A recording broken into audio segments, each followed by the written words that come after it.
Before I start this video, don't forget the kickoff is live on Monday, the 1st of January from 7:30. It's Liverpool versus Newcastle United. It could be painful. I'll see you there. It's live. Welcome back to the kickoff. Today we're talking Newcastle United, who've been on a fucking horrendous run. And I've seen a lot of bad things at Newcastle, you know. Relegations, cup finals, been terrible. But the ugliest thing I've seen at Newcastle is a Chris Woods hat-trick. We actively tried to get this guy to score goals for a while. One of the worst footballers I've ever had the misfortune to witness pull on a black and white shirt. Terrible, wretched, horrendous. But oh no, pulls on the red shirt at St. James's now. He looks like fucking prime R9 Ronaldo. And it's because of how shite we are. And some people are now saying that Eddie Howe should be sacked as manager. None of them seem to be Newcastle fans. They all just seem to be people going for the cheap clickbait who really aren't looking at the bigger picture at all. Yeah, he's lost a few games, therefore he's got to be under pressure to get sacked. I mean, Newcastle have got all this money, right? They should be winning leagues, right? I mean, that's how it works, right? Well, you know, if you want to just put a little bit of fucking context on it, a little bit of detail, you might actually come up with an answer that makes any fucking sense to anyone in the world. And I'm not saying Newcastle are good right now. By any means, by the way. We are terrible. But there's reasons for it, and a lot of them have nothing to do with Eddie Howe. After our last defeat, we'd played 10 games in the last 30 days. And just for context, because at the kickoff we do care about that, we've got about 3 games in the next 30 days. So it's a big workload, that. And as people know fine well, but don't seem to care, we had about 11 players fit for the majority of those games. One of them being 17 years old. And a lot of the top players who we've bought to become a part of this squad are injured. We're missing key players. And even the players who are playing, a lot of them have been rushed back from injury and are nowhere near fully fit. You can see that by the way they're playing. You'd know that if you'd watched us at all, ever. This squad has barely even been able to train between that amount of games to get ready for the next one because they've got to save their legs. We can't even train. We can't even make substitutes, man. The one substitute we had in most of those games was 18 years old or 34. It's fuck me, man. And in those 10 games, we won 3. We drew 2. Well, one of the draws was actually, we went out on penalties, but, you know, within the 90 minutes we drew. We lost 5 of those games. Now, in context, if you took any Premier League squad and said you're going to have 11 players and you're going to play 10 games in 30 days, it would be difficult. But Newcastle, because of where we've come from and that we haven't had the time to fully develop the squad like a lot of these other rich owners have, because of FFP and all of that, we have not been able to replace a lot of these players. So everyone knows we've got a thin squad. Half of them managed by Steve Bruce, for Christ's sake. So as shite as it's been, it actually could have been worse. Now, my personal worry from the defeats that we've been having, and a lot of them in a row, is when the rot sets in mentally, it's very hard to undo that. And I am very aware and scared of that. But this is the first rocky road we've hit since Eddie Howe came in. And this was a guy who took on a 19th place team and has been displaying top 4 form, even with a lot of those players, since the day he took over. But no, apparently what you do is you get a guy who took on an absolute shit show of a club, has been completely on this upward trajectory, and the first time he has any problems because half of his team are injured and he's got a mental fixture build-up, you get rid of him, don't you? It's absolutely unbelievable. A lot of the things that we already knew, as Newcastle fans especially, about this Eddie Howe team have been exposed. How do Newcastle beat teams? We outrun them. We're not a great technically gifted side.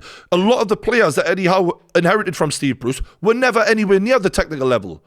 But what we did have was the man motivator in Eddie Howe to get these lads to over-deliver, over-perform by wanting it more, running harder, committing to the challenge more than the opposition would. What is something that can stop that? Key players getting injured, fatigue, not having the energy because you're playing multiple games a week to outrun the opposition who are getting more rest than you. It's just funny how it all just makes sense if you actually look further into the details than the scoreline, isn't it? You fucking idiots. And this also adds to why we're struggling away from home, because when you're away from home, the other team have more pressure on them to run harder, to work harder. And when we're tired and we're lacking a lot of technical ability in our team, we can't then control the game and we're being overrun at times. And I'm sure Eddie Howe is very aware that he needs to bring in more technically capable players, but we can't do that because thanks to Man City and Chelsea, FFP has been shut down specifically to stop Saudi money from benefiting us to the maximum ability it can. So when people keep quoting about how rich we are, it doesn't fucking matter if you can't spend it, does it? it, you fucking idiots. I've been tweeted a lot by people saying Erik ten Hag's under pressure. Eddie Howe should be under even more pressure. Let's just think about that for a second. Eddie Howe inherited a 19th place Newcastle, staring relegation in the face, and took us into the Champions League. In what was like a record time, there are only 2 or 3 teams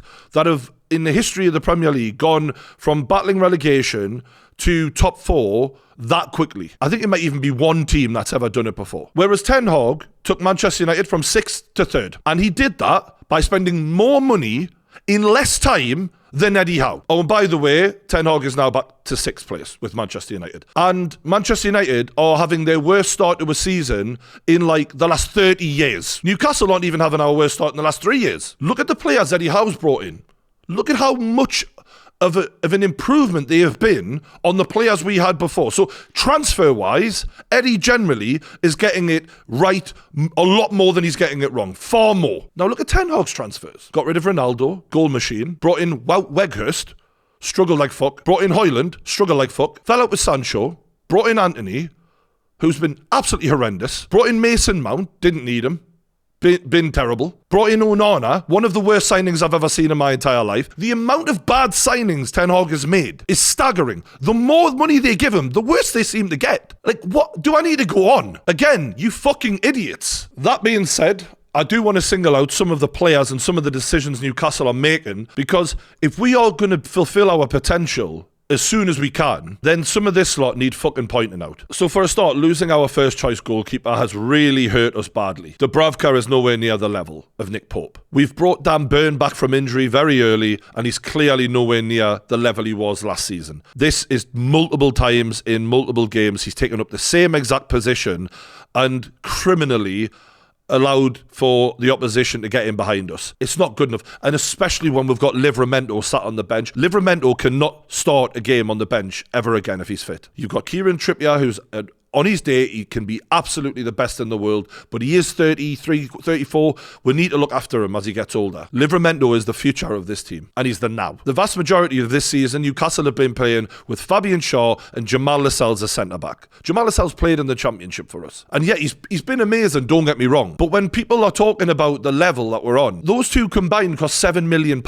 Of course, we need to invest in better centre-backs for the future. You know, older legs can't cope with this level of workload at the best of times. The midfield is a real worry. Sean Longstaff has looked really off it, and I do think that he's come back too quickly from injury as well, because needs must. But if we're being brutally honest, looking at Miley and the level he's on at 17 is levels above Sean Longstaff. And I don't even think Sean Longstaff is a proper central defensive midfielder. And you know the truth? I don't think we have one at the whole fucking club. Bruno gets forced to be there. Tonali was getting forced to be there. They're both 8s in my opinion, in their favoured position. Joe Linton is an 8. Miley is an 8. There's a massive gap in the midfield there that needs to be plugged immediately. I talk about technical ability, and when you see that Lewis Miley is one of the most technically gifted players at the club, as great as he is, I mean, he's unbelievable. He's 17 years old, and people wonder why we're not managing to keep control of the games away from home. We need players who can keep the ball. And one of the worst culprits in world football at giving the ball away and being just absolutely brainless is Miggy Almiron.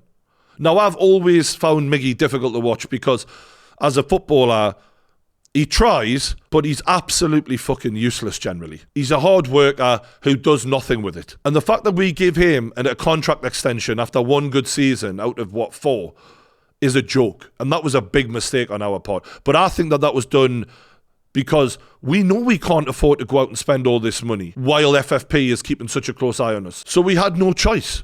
Again, not Eddie's fault, really. It's either him or Murphy. Both of them are championship level players. You look at Almiron's goals and assist stats, it's like 1 in every 6 games. And that's after a season last season where he did have a purple patch. If that hadn't happened, it would have been 1 in every fucking 10.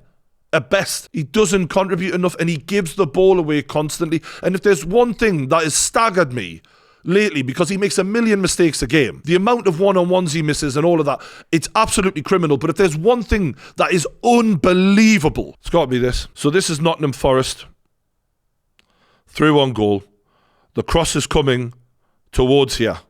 Miggy is tracking back. Again, he tries. I'm not saying he doesn't. The ball is headed to Miggy here. Now, Miggy is defending that goal, just to be clear. So naturally, you're going to use your right foot. You're going to sweep it into fucking as far away from the goal as possible. But because he's not got a right foot, which has caused us problems where he's missed open goals in the Champions League this season that could have sent us through. That's one thing. But he is so one-footed, he decides to hit it with his left foot towards his own goal. And because he's probably thinking, and I use that term loosely, by the way, oh, well, I'll put it out for a corner, but his shooting's that bad, he hits it towards his own fucking net, and he's only saved because it was an offside, I think, at the time. Now, the Forest player blocks it, but as you can see, that's headed straight for his own net. This is a man who, rather than clear it with his right foot, would rather boot it into his own net with his left foot. That's the level of stupidity where this is 60 grand a week we're paying this guy. He should be first out of that team.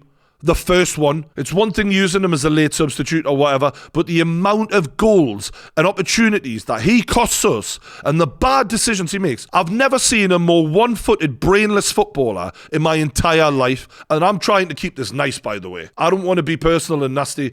This guy is an absolute useless footballer. What he's doing in games for the amount of money he's getting paid is criminal. Staggering that, like. And we've had so many players missing from injury. Murphy could have been playing ahead of Almiron. Tonali could have been playing, but he's fucking banned. Left wing, Barnes could have been subbing in for Gordon, giving a bit of light relief. And then the two strikers have both been injured for parts of the season. Isak's been playing, you can tell he's nowhere near 100%. And Wilson is aging quite quickly now. He's getting slower and slower, and he's struggling to be competitive. He seems more interested in wrestling defenders to try and gain an advantage because his legs don't give him that anymore. He's just slowing down. So Eddie's been overperforming with a lot of these Steve Bruce players for quite some time now, but we need to give him time to fully implement his own side and clear out some of that dead wood, which he made chicken salad out of chicken shit with, right? We need a new goalkeeper. We need a new centre-back. We need another full-back. We need a central defensive midfielder. We need a right winger. And we need a striker.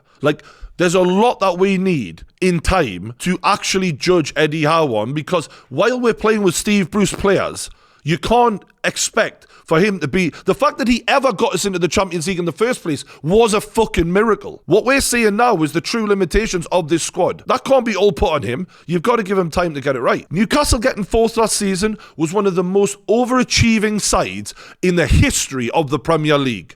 And now people are saying that he should be sacked for a few defeats. This is fucking insane, this like. And look, if Eddie gets the money and the time and he buys 5 or 6 good players, and a year from now, we're in this same situation where we're struggling in games like this, I'll hold my hands up and say I got it wrong. But Eddie Howe last season achieved top 3 highest points tally in the history of English managers in the Premier League, with a squad that was battling relegation the season before. And I think with Newcastle, what right do we have to expect success to happen so quickly when we've never had it? So it's going to take time, but I fully believe that Eddie Howe can bring silverware to Newcastle United. That being said, we are probably going to get battered by Liverpool on Monday. However, you can watch it with me and laugh at me because it will be fucking painful. I really want to win this game, but look, they're class, right? So it's going to be hard. 7:30, Monday, New Year's Day, on the kickoff, live. I'll see you there, you pricks.